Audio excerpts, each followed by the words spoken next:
Hello everyone, my name is Draven and welcome to the first ever episode of History Bits, where we take a quick look at certain events in history. For the first ever episode, we're going to be looking at the beginning of the Cold War. So without further ado, let's go ahead and get into this history bit. Alright, bit number 1.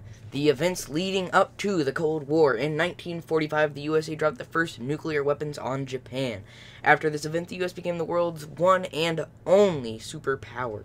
Shortly after the end of World War II, the USSR, or the Soviet Union, created a buffer zone in Eastern Europe called the Iron Curtain out of the territory captured in World War II. The Soviet Union was growing, but the U.S. was still the only world power with a nuclear weapon, but it was just a matter of time. Bit number 2, containment. As the United States begins to fear the spread of communism, they began implementing a plan called, containment to, contain it.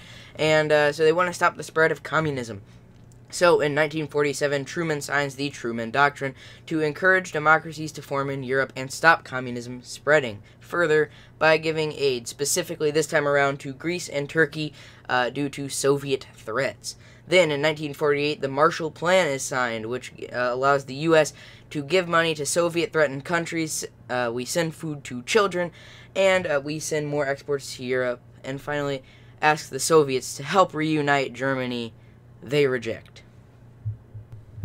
Bit number 3, alliances begin to form around the United States and the Soviet Union. The first alliance to form is in 1949, and it's called the North Atlantic Treaty Organization, also known as NATO.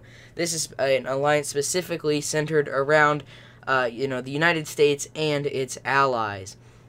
The Warsaw Pact is soon formed around the Soviet Union and its allies to sort of counteract NATO. Bit number 4, we finally circle back around to Germany. In case you forgot, in the Marshall Plan, the United States asks the Soviet Union to help reunite Germany.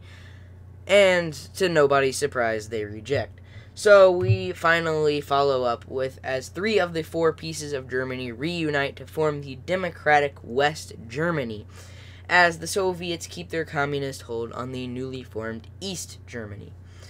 The capital is then split into East and West Berlin, and due to so many people trying to escape East Berlin to the freedoms of West Berlin, the Berlin Wall is created, dividing the two. Bit number 5, the final bit for today's history bit. Things heat up. In 1949, the arms race officially begins as the USSR, or Soviet Union, officially detonates their first nuclear weapon, meaning that the U.S. is no longer alone. Now the United States and the USSR begin to stockpile ICBMs in a fierce nuclear competition that won't end until around 1991. And not only will this competition be of military, but of many other aspects of life as well. So, thank you all for watching this episode of History Bits. If you would like to see more, just comment down below on what topics you'd like to hear about. We'll probably continue with the Cold War for now. And, thank you, Mr. Herzog, for giving me the idea to, start this thing. And I hope you enjoyed my project. So, thank you all for watching, and goodbye.